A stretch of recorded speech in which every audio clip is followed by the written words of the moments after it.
Mesdames, messieurs, amoureux du quotidien, bonsoir. Permettez-moi de vous poser une question cruciale, existentielle, bouleversante. À quel moment sommes-nous passés de viens, on s'enfuit à Rome, à tu peux sortir les poubelles s'il te plaît, à la routine?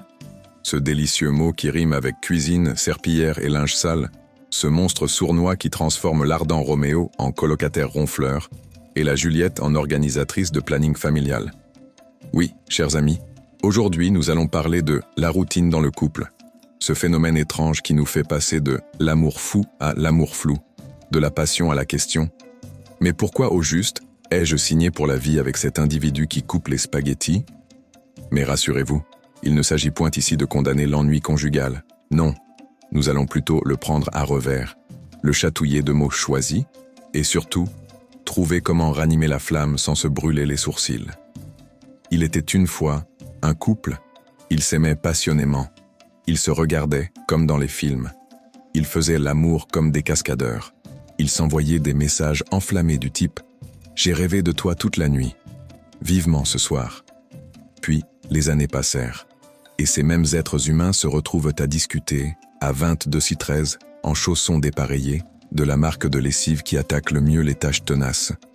Ah, mes amis, la routine ne frappe jamais à la porte. Elle entre, silencieuse, et s'installe dans le canapé, entre vous deux. Elle bouffe les chips, elle zappe la télécommande. Et vous la regardez faire, passivement.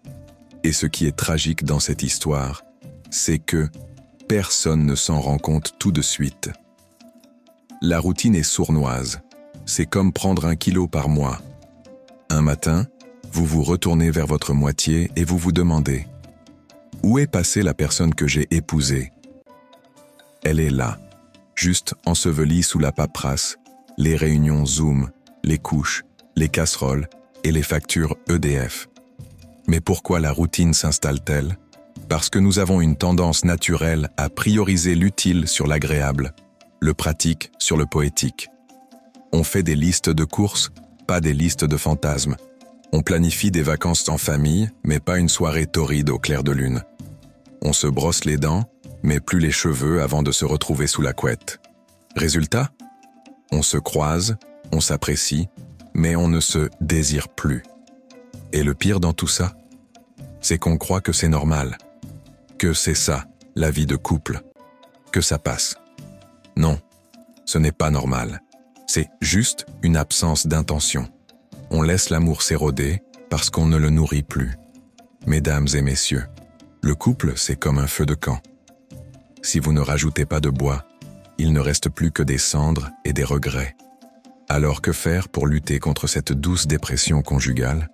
Mettons nos cerveaux et nos cœurs en mode création. Voici donc les remèdes les plus élégants, les plus efficaces et les plus joyeusement absurdes parfois pour pimenter votre vie de couple. 1. Instaurez le mercredi sexy, obligatoire comme la cantine. Un soir par semaine, qu'il pleuve ou qu'il vente, que le petit ait de la fièvre ou que le chat ait vomi sur le tapis, on s'habille comme pour un premier rendez-vous. Les pyjamas pilou-pilou sont formellement interdits, la chemise satinée est requise. Le regard de braise est obligatoire, et pour les plus téméraires, un thème, soirée italienne, western, espionnage, ou soirée, on fait semblant qu'on ne se connaît pas. Attention, cela peut dériver très vite. 2. L'effet surprise. Achetez un petit cadeau ridicule, mais symbolique. Glissez un mot doux dans le tiroir à chaussettes. Cachez un post-it coquin derrière la boîte de céréales. Un couple, c'est aussi une chasse au trésor quotidienne. Sauf que parfois le trésor, c'est un compliment bien placé ou une main dans le bas du dos. 3. Danser dans la cuisine. Littéralement. La musique, l'oubli, le corps qui se réveille. On veut raviver la flamme? Danser. Même mal, surtout mal.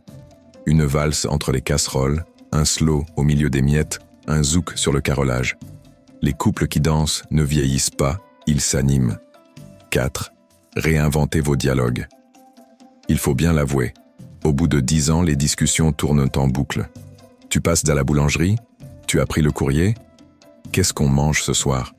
Et si vous décidiez de ne parler qu'en alexandrin pendant un dîner, ou de vous écrire un dialogue de théâtre absurde pour le plaisir, ou même d'instaurer une journée langue étrangère, où vous ne communiquez qu'en anglais, italien ou avec l'accent du Sud, raviver l'amour, c'est aussi rire ensemble de sa propre folie. 5. Prenez soin de vous, pour l'autre. Non, l'effort ne doit pas toujours venir de l'autre. L'amour commence aussi par soi.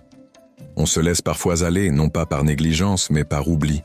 On oublie qu'on a été, un jour, irrésistible, séduisant, désirable, et que l'on peut le redevenir.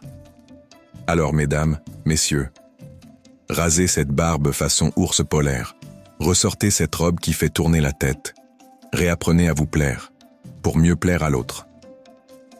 La communication est votre arme secrète contre la moisissure affective.